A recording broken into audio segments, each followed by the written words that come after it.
ಸಂಗಮ YouTube ಚಾನಲ್ಗೆ ಸರ್ವರಿಗೂ ಸ್ವಾಗತವನ್ನು ಬಯಸುತ್ತೇನೆ. ಸ್ನೇಹಿತರೆ, ಇವತ್ತು ಇಂದಿನ ಪಾಠ ಆ್ಯಕ್ಟಿವ್ ವಾಯ್ಸ್ ಮತ್ತು ಪ್ಯಾಸಿವ್ ವಾಯ್ಸ್ ಅಂತೇಳಿ ನಾನು ಇವತ್ತು ನಿಮಗೆ ಲೆಸನ್ನನ್ನು ತಗೋತಾ ಇದ್ದೀನಿ. ಇದು ನಿಮಗೆ ಉಪಯೋಗ ಹೇಗಾಗ್ತದೆ ಅಂದರೆ, ಇಷ್ಟು ದಿವಸಗಳಲ್ಲಿ ಇಲ್ಲೆಲ್ಲ ಬರ್ತಕ್ಕಂಥದ್ದು ಇಂಗ್ಲೀಷ್ ಮಾತನಾಡಬೇಕು ಅಂತ, ಇಂಗ್ಲೀಷ್ ಕಲಿಯಬೇಕು, ಅರ್ಥ ಮಾಡ್ಕೋಬೇಕು ಅಂದರೆ ನಮಗೆ ವಾಕ್ಯಗಳೇ ಬರೋದು. ವಾಕ್ಯಗಳೇ ಬರ್ತಕ್ಕಂಥ ಎಲ್ಲ ಶಬ್ದಗಳನ್ನ ಅಂದರೆ ಪಾರ್ಟ್ಸ್ ಆಫ್ ಸ್ಪೀಚಲ್ಲಿ ನಾನು ಹೇಳಿದ್ದೆ. ಅದನ್ನು ಹೇಗೆ ವಾಕ್ಯದಲ್ಲಿ ಬಳಕೆ ಮಾಡ್ತೀವಿ, ವಾಕ್ಯ ಹೇಗೆ ಅರ್ಥ ಮಾಡ್ಕೋಬೇಕು, ಯಾವ ರೀತಿಯಲ್ಲಿ ಅಂತೇಳಿ ಅದರೂ ಕೂಡ ನಾನು ನಿಮಗೆ ಸಮರ್ಪಕವಾಗಿ ನಿಮ್ಮ ಮುಂದೆ ಮಂಡಿಸ್ತಾ ಬಂದಿದ್ದೀನಿ. ಹಾಗಾಗಿ ಇಲ್ಲಿ active voice and passive voice ಅಂತೇಳಿ, ಕರ್ತರಿ ಮತ್ತು ಕರ್ಮಣಿ ಪ್ರಯೋಗ ಅಂತೇಳಿ ಏನು ನಿಮ್ಗೆ ಪ್ರಶ್ನೆ ಕೊಡ್ತಾನೆ ಅಂದರೆ, ನಿಮಗೆ SSLC ಇರ್ಬೋದು, PUC ಇರ್ಬೋದು, 9th ಇರ್ಬೋದು, 8th ಕೊಡ್ತಾನೆ. ಈ ರೀತಿ ಕೊಟ್ಟಾಗ 2 ವಾಕ್ಯಗಳನ್ನ ಕೊಟ್ಟಿರ್ತಾನೆ, ಇಲ್ಲ 3 ವಾಕ್ಯಗಳನ್ನ ಕೊಡ್ಬೋದು. ಕೊಟ್ಟಾಗ ನೀವು ಅವನು ಏನು ಕೊಡ್ಬೋದು ಅಂದರೆ ಚೇಂಜ್ ಇಂಟು ಪ್ಯಾಸಿವ್ ವಾಯ್ಸ್ ಅಂತ ಕೊಡ್ಬೋದು, ಇಲ್ಲ ಅಂದರೆ ಚೇಂಜ್ ಇಂಟು ಆ್ಯಕ್ಟಿವ್ ವಾಯ್ಸ್ ಅಂತ ಕೊಡ್ಬೋದು. ಆಗ ನೀವು ಇಲ್ಲಿ ನೋಡ್ಕೋಬೇಕಾ, ಇಂಟು ಪ್ಯಾಸಿವ್ ವಾಯ್ಸ್ ಅಂದರೆ ಪ್ಯಾಸಿವ್ ವಾಯ್ಸಿಗೆ ಬದಲಾಯಿಸಿ ಅಂತೇಳಿ, ಇಲ್ಲ ಆ್ಯಕ್ಟಿವ್ ವಾಯ್ಸ್ ಅಂತ ಕೊಟ್ಬಿಟ್ರೆ ಇಂಟು ಆ್ಯಕ್ಟಿವ್ ವಾಯ್ಸ್ ಅಂದರೆ ಆ್ಯಕ್ಟಿವ್ ವಾಯ್ಸಿಗೆ ಬದಲಾಯಿಸಿ ಅಂತೇಳಿ. ಇಲ್ಲಿ ಆ್ಯಕ್ಟಿವ್ ಅಂದರೆ ಏನು, ಕೆಲಸ ಮಾಡೋ ವ್ಯಕ್ತಿನೇ ಆ್ಯಕ್ಟಿವ್ ಅಂತ ಹೇಳ್ತೀವಿ. ಅಂದರೆ ಅವನು ಮೊದಲು ಪರ್ಸನ್ ಯಾವನಿರ್ತಾನೆ ಅವನು ಆ್ಯಕ್ಟಿವ್, ಅವನು ಕೆಲಸವನ್ನು ಮಾಡ್ತಾವನೆ. ಏನು ಕೆಲಸ ಮಾಡ್ತಾವನೆ?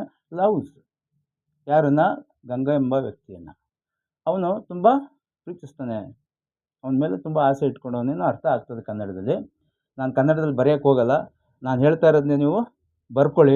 ನೀವು ಬರ್ಕೋಬೇಕಾದ್ರೆ ನಿಮ್ಗೆ ಅರ್ಥ ಆಗ್ತದೆ. ಆದರೆ ಇಲ್ಲಿ ನಾವು ಹೇಗೆ ಚೇಂಜ್ ಮಾಡ್ತೀವಿ ಹಾಗಾದರೆ?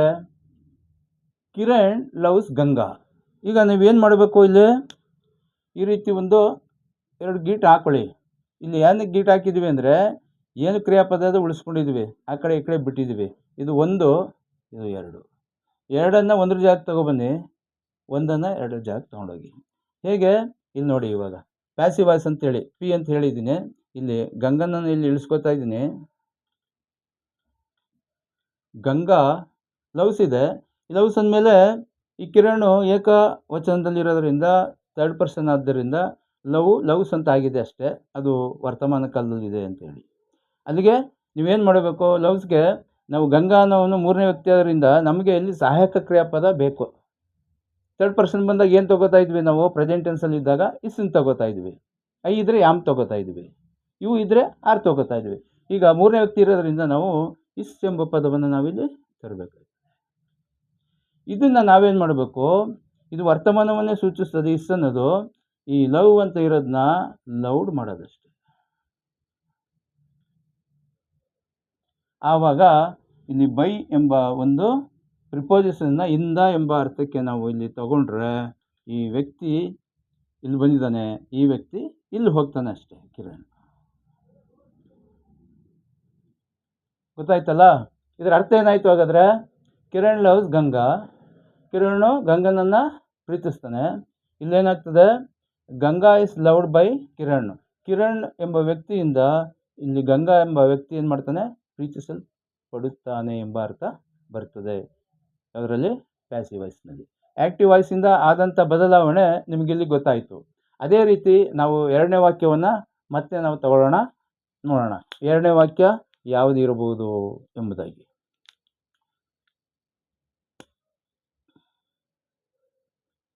ಅಲ್ವಾ? ಇವಾಗ ಇದರ ಅರ್ಥ ನಿಮಗೆ ಗೊತ್ತಾದ ಮೇಲೆ 2ನೇ ವಾಕ್ಯ ಏನು ಬರಿತಾ ಇದ್ದೀನಿ ನೀವು ನೋಡ್ತಾ ಇರಿ, ಆವಾಗ ನಿಮ್ಗೆ ಅರ್ಥ ಆಗ್ತದೆ. ಇವಾಗ ಒಬ್ಬ ವ್ಯಕ್ತಿ ಹೆಸರನ್ನೇ ತಗೊಳ್ಳೋಣ, ಇವಾಗ ಕನ್ಫ್ಯೂಸ್ ಮಾಡ್ಕೊಬಿಡಿ. ರಾಘವ. ಏನು ಮಾಡೋದು ಈಗ? ಯಾವುದೋ ಒಬ್ಬ ವ್ಯಕ್ತಿ ತಿಳಿಸ್ಕೊಳಕ್ಕಾಯ್ತದೆ. ಇಲ್ಲಿ ಕ್ರಿಯಾಪದ ಚೇಂಜ್ ಮಾಡಿದ್ದೀನಿ, ಹೆಲ್ಪ್ಸ್ 3ನೇ ವ್ಯಕ್ತಿನೇ. ಇದೇ ರೀತಿ ಏಕವಚನದಲ್ಲೇ ಇದೆ, ಅದು ಕೂಡ ಕ್ರಿಯಾಪದ ವರ್ತಮಾನದಲ್ಲೇ ಇದೆ. ವರ್ತಮಾನ ಅಂದರೆ ನೀವು ಅರ್ಥ ಮಾಡ್ಕೊಳ್ಳಿ, ಈಗ ಪ್ರೆಸೆಂಟ್ ಟೆನ್ಸ್ ಅಂತಲೇ ಹೇಳ್ತೀವಿ, ಪ್ರೆಸೆಂಟ್ ಟೆನ್ಸಲ್ಲಿ ಇದೆ ಅಂತ ಹೇಳಿ. ಇವಾಗ ರಾಘವ ಹೆಲ್ಪ್ಸ್ ಹರೀಶ್. ಒಬ್ಬ ವ್ಯಕ್ತಿ ಹೆಸರು ತಗೊಳ್ಳೋಣ, ಹರೀಶ್. ಈಗ ಅದನ್ನು ನೀವು ಚೇಂಜ್ ಮಾಡಬೇಕಾದ್ರೆ ಒಂದು ಮೆಥಡ್ ನಾನು ಹೇಳ್ಕೊಟ್ಟಿದ್ದೀನಿ ನಿಮಗೆ. ಇಲ್ಲಿಗೆ 2 ಗೀಟ್ ಹೊಡೆದ್ರೆ ನಿಮ್ಗೆ ಅರ್ಥ ಆಗ್ತದೆ ಏನು ಚೇಂಜ್ ಮಾಡ್ತಾ ಇದ್ದೀವಿ ಅಂತೇಳಿ. ಈಗ 1ನೇ ವ್ಯಕ್ತಿ 2ನೇ ಜಾಗಕ್ಕೆ ಹೋಗ್ತಾನೆ, ವ್ಯಕ್ತಿ ಜಾಗಕ್ಕೆ. ಇದು ಹಾಗೇ ಇರ್ತದೆ. ಇಲ್ಲಿ ಏನು ಮಾಡ್ಕೋಬೇಕು, ಈಗ 3rd ಪರ್ಸನ್ನೇ ಆದ್ದರಿಂದ ಇಲ್ಲಿಗೆ ತಂದ ಮೇಲೆ ಏನಾಗಿರ್ತದೆ? ಇಸ್ಸೇ ಬರುತ್ತೆ ಅಂತ ನಿಮ್ಗೆ ಈಗ ಅರ್ಥ ಆಯ್ತಲ್ವಾ? ಅದನ್ನು ನೀವು ಮಂದಾಟ್ ಮಾಡ್ಕೊಳ್ಳಿ. ಇವಾಗ ಇಸ್ಸೇ ಬರುತ್ತೆ ಅಂತೇಳಿ ನಿಮ್ಗೆ ಅರ್ಥ ಆಯಿತು. ಆದರೆ ಹರೀಶ್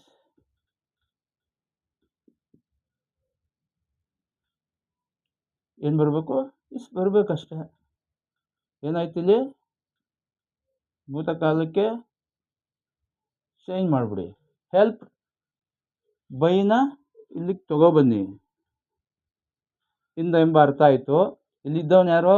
ರಾಘವ. ಇಲ್ಲಿ ಹೋಗ್ತಾನೆ ಹರಿ ಜಾಗಕ್ಕೆ, ರಾಘವ ಹೋಯ್ತಾನೆ, ರಾಘವ ಜಾಗಕ್ಕೆ ಹರಿ ಬಂದಿದ್ದಾನೆ ಅಷ್ಟೇ.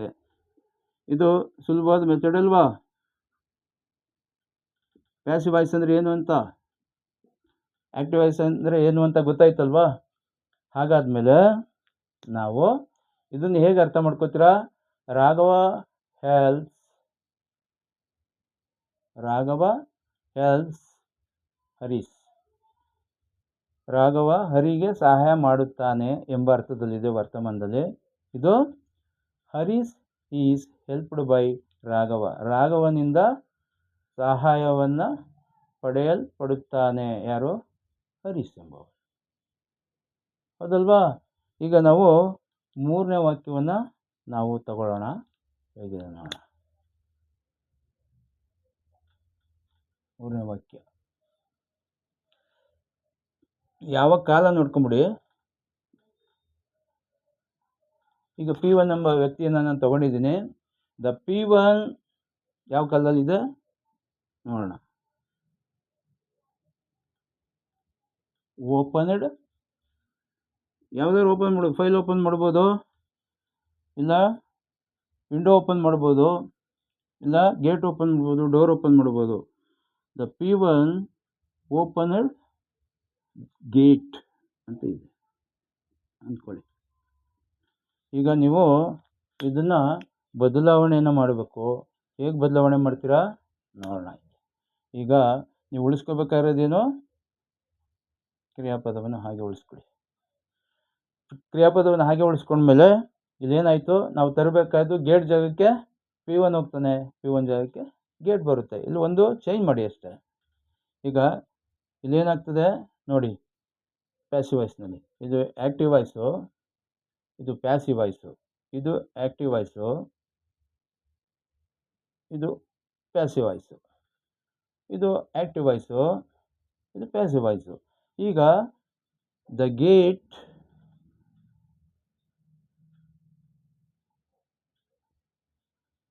ಇಲ್ಲೇನಿದೆ? ಈಗ ಭೂತಕಾಲದಲ್ಲಿ ಇದ್ದಾಗ ನಾವು ಭೂತಕಾಲದಲ್ಲಿ ಹೆಲ್ಪಿಂಗ್ ವರ್ಬ್ಗಳನ್ನ ಯಾವ್ದನ್ನ ತಗೋಬೇಕು ಅಂತ ಗೊತ್ತಿದೆ ನಿಮಗೆ. ಇಲ್ಲಿ ಗೇಟ್ ಅಂದರೆ ಏಕವಚನದಲ್ಲಿರೋದ್ರಿಂದ ನಾನು ವಾಸ್ ಅನ್ನೋದನ್ನ ತಗೋತಾ ಇದ್ದೀನಿ. ಇದು ಕರೆಕ್ಟ್ ಇದೆ. ದ ಗೇಟ್ ವಾಸ್ ಓಪನ್ಡ್ ಯಾರಿಂದ? ಬಾಯ್ಸ್ ತಗೊಂಡ್ಮೇಲೆ ದ P1 ಇಂದ ಅದು ತೆರೆಯಲ್ಪಡ್ತು ಅಂತ. The P1 open the gate. ಗೇಟನ್ನು ಅವನು ತೆರೆದ ಯಾರೋ? ಈ ವ್ಯಕ್ತಿ. P1 ಗೇಟನ್ನು ತೆರೆದ. P1 ಗೇಟನ್ನು ತೆರೆದ. ಇಲ್ಲಿ the gate was opened by the P1. P1 ಒಬ್ಬ ವ್ಯಕ್ತಿಯಿಂದ ಈ ಗೇಟು ತೆರೆಯಲ್ಪಟ್ಟಿತು.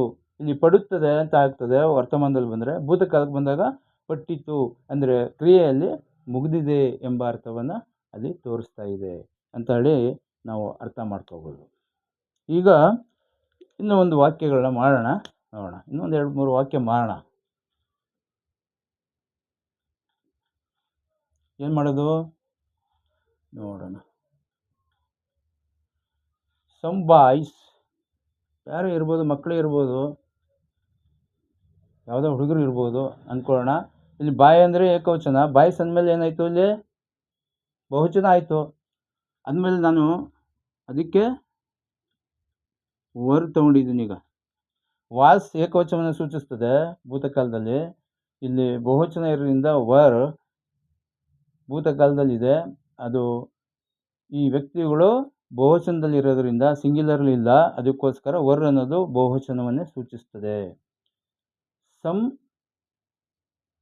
ಬಾಯ್ಸ್, ಈಗೇನಾಗ್ತದೆ?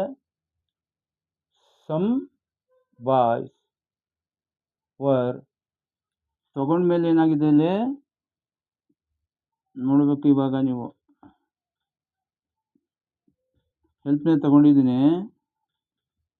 ಹೆಲ್ಪಿಂಗ್ ವರ್ಬ್ ಬಂದಾಗ ಹಿಂಗೆ ಪ್ರತ್ಯಯ ಬರ್ತದೆ, ಇಲ್ಲಿ ಮುಖ್ಯ ಕ್ರಿಯಾಪದ ಇದೆ ಅಂತ ಅರ್ಥ ಮಾಡ್ಕೊಬಿಡಿ. ಆವಾಗ ನೀವೇನು ಮಾಡಬೇಕು ಅನ್ನೋದನ್ನ ಹೇಳ್ತೀನಿ. ಹೆಲ್ಪಿಂಗ್ ದಿ ಮದರ್ ತಗೊಳ್ಳೋಣ. ಹೀಗೆ ತಗೊಂಡ್ಮೇಲೆ ನಾವು ನೋಡೋಣ. ಸಮ್ ಬಾಯ್ಸ್ ಅಂದರೆ ಮುಗೀತಲ್ವಾ, ಕ್ರಿಯಾಪದ ಎಲ್ಲಿದೆ ಅಲ್ಲಿಗೆ ಒಂದು ಗೀಟ್ ಹೊಡೆದ್ಬಿಡಿ ಅಷ್ಟೇ. ಇದು ಒಂದು ತಗೊಳ್ಳಿ, ಇದಕ್ಕೆ ಎರಡನೇ ಜಾಗ ಕೊಟ್ಬಿಡಿ.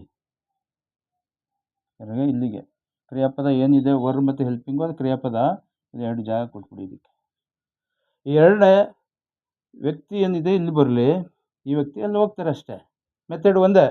ಈಗ ಏನು ಬರಿಬೋದು ನಾವು ನೋಡೋಣ. ಇವಾಗ ಬರಿತಾ ಇದ್ದೀನಿ. ಇವಾಗ ದ ಮದರ್ ಪ್ಯಾಸಿವ್ ವಾಯ್ಸ್ ಇದು.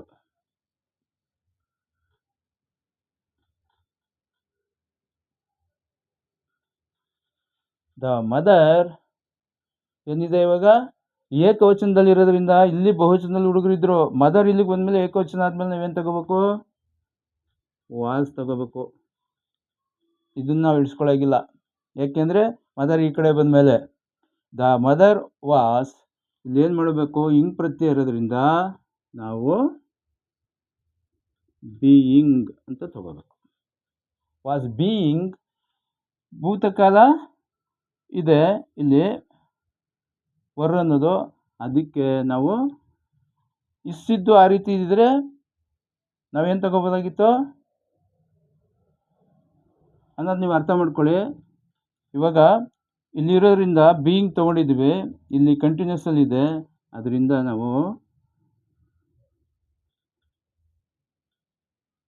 ಹೆಲ್ಪಿಂಗೇ ತಗೋತೀವಿ. ಹೆಲ್ಪ್ಡ್ ತೊಗೊಂಡಿದ್ವಿ. By the mother was being helped by ಯಾರಿಂದ? Some boys. ಹೌದು ತಾನೆ?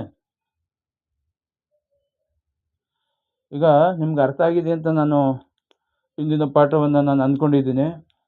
ಇಲ್ಲಿ ಕರ್ತರಿ ಮತ್ತು ಕರ್ಮಣಿ ಪ್ರಯೋಗ ಅಂದರೆ ಏನು ಅಂತ ನಿಮಗೆ ಇಂದಿನ ಪಾಠ ಅರ್ಥ ಆಗಿದೆ ಅಂತೇಳಿ ನನ್ನ ಭಾವನೆ. ಅದು ಚೆನ್ನಾಗಿ ಮೂಡಿ ಬಂದಿದೆ ಎಂಬ ಅರ್ಥ ಅಂದ್ಕೊಂಡಿದ್ದೀನಿ, ನಾನು ಭಾವಿಸ್ಕೊಂಡಿದ್ದೀನಿ. ತಾವು ಕೂಡ ಅರ್ಥ ಮಾಡ್ಕೊಂಡಿದ್ದೀರಾ. ನೀವು ಈ ರೀತಿ ಮೆಥಡ್ನ ಕಲ್ತ್ಕೊಂಡ್ರೆ ನೀವು ಇಲ್ಲಿ ಬದಲಾಯಿಸೋದು ಅಷ್ಟೇ ಅಲ್ಲ, ಮಾತನಾಡುವ ಕಮ್ಯುನಿಕೇಷನಲ್ಲಿ ನಾವು ಪ್ಯಾಸಿವ್ ವಾಯ್ಸ್ನಲ್ಲೂ ಜಾಸ್ತಿ ಇರ್ತದೆ. ನೀವು ಕೆಲವು ಹೆಚ್ಚಾಗಿ ದಿನಪತ್ರಿಕೆಗಳನ್ನ, ಇಂಗ್ಲೀಷ್ ಪತ್ರಿಕೆಗಳನ್ನ ನೋಡಿದ್ರೆ ಅದರಲ್ಲೆಲ್ಲ ಹೆಚ್ಚಾಗಿರ್ತಕ್ಕಂಥದ್ದು ಆ್ಯಕ್ಟಿವ್ ವಾಯ್ಸ್ಗಿಂತ ಪ್ಯಾಸಿವ್ ವಾಯ್ಸಲ್ಲೇ ಜಾಸ್ತಿ ಪ್ರಿಂಟೆಡ್ ಇರುತ್ತೆ.